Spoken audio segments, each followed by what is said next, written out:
Hey guys, it's your girl Tamika from LJ's Kitchen. Let's make some homemade chicken and dumplings. Yes, just like my mom used to make. These are all your ingredients. Don't worry, I'll list them below. In a Dutch oven, you want to take your clean chicken and about halfway filled with water and put your chicken in.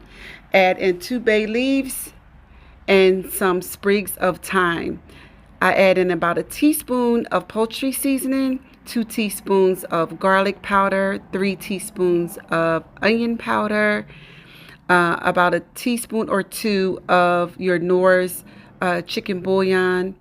Also, I add 2 teaspoons of Slap Your Mama seasoning in, some black pepper. I'm really watching my salt, so I have in some no salt Tony Chachere's seasoning as well. Some celery, carrots, and onion, just roughly cut. And this is my secret. I like to add in the leaves of the celery because they have more flavor than just the ribs of celery you take off the stalk. I cut up about 2 large carrots, or you can use 3 small ones, about 2 pieces of or ribs of celery, a large white onion, and I like to cut these up in bite-sized pieces. I don't like them too big, and I don't like it too small. I like it to be what can fit on a spoon. And then I do have 2 large bulbs of garlic. And I like my garlic to go in last because garlic loses its intensity when you add it in with the rest of the vegetables. So they'll go in last. And you'll see, I'll show you. So when you chop up your garlic, you can chop it up however you want. You can slice it, or I did do a large dice on this. And it was fine, totally fine, because it's going to really melt into your dish. You won't even bite down on big pieces of garlic. It's going to just melt.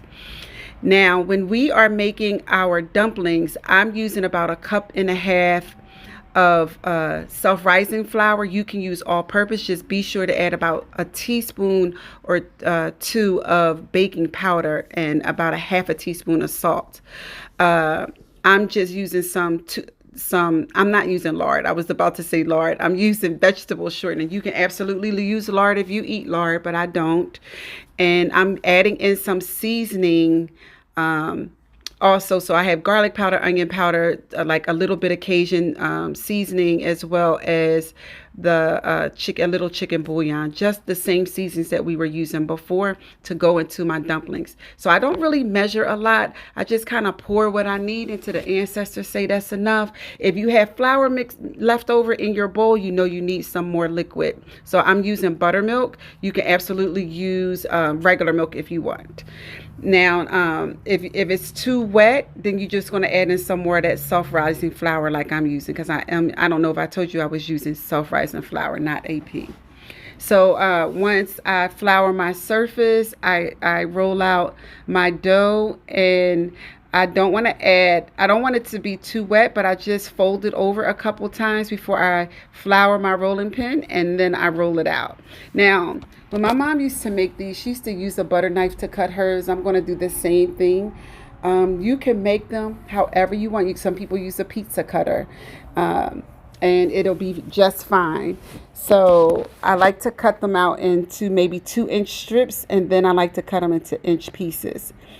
So after you get them all cut out, you want to make sure you just let it rest. Now my chicken is cooking for about an hour, so I had plenty of time to do this, and I have it on like a medium heat for about an hour. So all my chicken is cooked.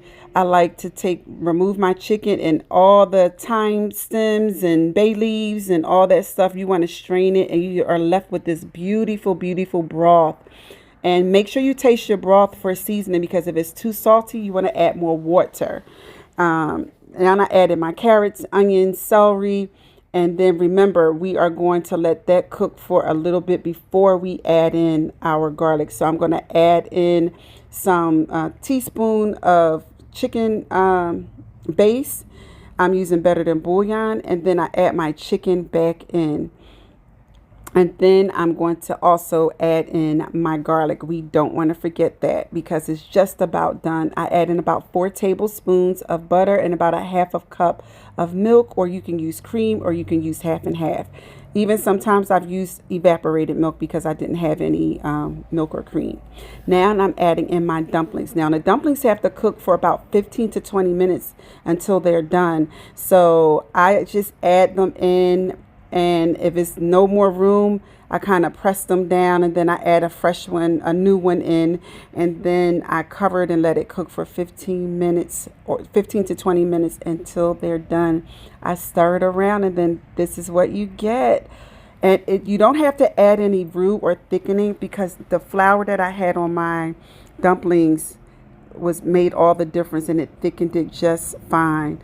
And oh my gosh, when I tell you the flavor this has, I cannot wait to eat this again for left with the leftovers. So my mom used to make this. We, like I said, we didn't have a lot growing up, but look at those beautiful dumplings. When I was making this, I would just remember my mother really making this for us and the love she had for us and in the kitchen cooking for us all the time.